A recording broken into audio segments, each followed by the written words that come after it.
Los pueblos y comunidades indígenas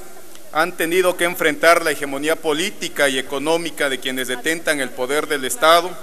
quienes sin control alguno invaden sus territorios para apoderarse de ellos y de sus recursos naturales, violentando de manera grave su derecho constitucional a la autodeterminación,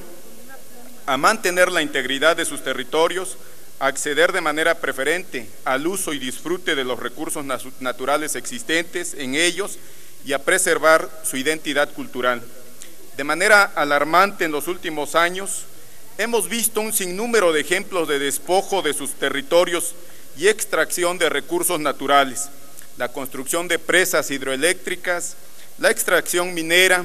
la instalación de parques eólicos y el cambio de régimen social a propiedad privada, a efecto de que se construyan más y más unidades habitacionales o proyectos turísticos, sin dejar de mencionar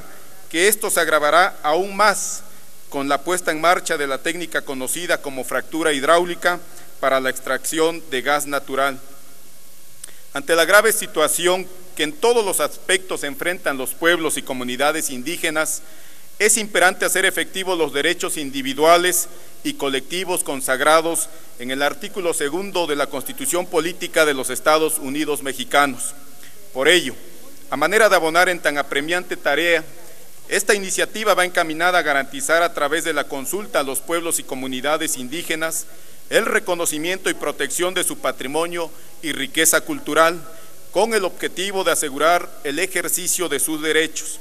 El proyecto de ley establece que la consulta deberá realizarse bajo los principios de buena fe, libre e informada, y deberá realizarse de manera previa a cualquier acto de autoridad, sea esta de carácter local, estatal o nacional, ejecutiva o legislativa, que afecte la vida, territorio, costumbres o forma de vida de los pueblos y comunidades indígenas. Cabe señalar que este asunto sigue siendo un gran pendiente para nuestro país y todavía se le debe esta reforma a los pueblos y comunidades indígenas. La inexistencia de una ley general relacionada con la consulta indígena que haga efectivo este derecho hace imposible el que las autoridades cumplan con lo dispuesto por el convenio 169 de la OIT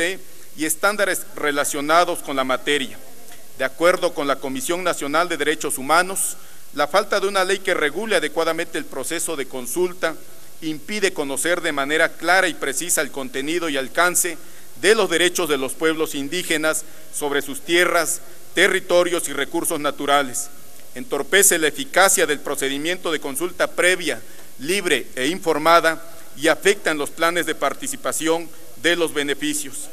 La Comisión Interamericana de Derechos Humanos, en su informe sobre la situación de los derechos humanos en México del año 2015, advirtió que las graves violaciones a los derechos humanos en contra de los pueblos y comunidades indígenas en México se dan en dos áreas principales: violencia en el contexto de megaproyectos en tierras y territorios ancestrales, autorizados sin el debido proceso de consulta y consentimiento previo, libre e informado, o en el marco de reivindicación de sus tierras y faltas al debido proceso penal. En varias ocasiones se han denunciado el otorgamiento de concesiones por parte del Estado a empresas privadas en violación del derecho a la consulta previa como consecuencia de la lucha de sus tierras. También se ha recibido información sobre la criminalización de defensoras y defensores de derechos humanos de los pueblos indígenas. En este sentido, la articulación de un ordenamiento adecuado permitiría establecer procedimientos de consulta que cuenten con los estándares de protección más altos y vinculen a las autoridades para garantizar este derecho y en consecuencia se puedan garantizar y proteger otros derechos íntimamente conectados como el de propiedad colectiva, identidad cultural, autonomía, medio ambiente sano, etc. De acuerdo con la Corte Interamericana de Derechos Humanos, el derecho a la consulta previa, libre e informada, además de ser un principio general del derecho internacional, es un derecho humano colectivo de pueblos y comunidades indígenas.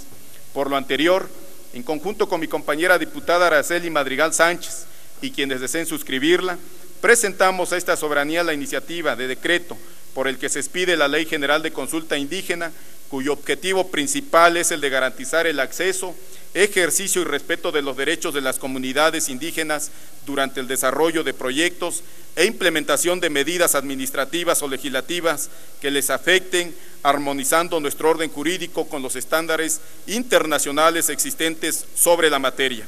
La aprobación de este importante instrumento legal saldaría la deuda histórica que gobiernos y sociedad tenemos con los pueblos y comunidades indígenas en materia de consulta previa, libre e informada, culturalmente adecuada y de buena fe, y permitiría empoderar a los descendientes de nuestros pueblos originarios para que sean sujetos de derechos y puedan ejercerlos plenamente. Es cuanto, diputada presidenta.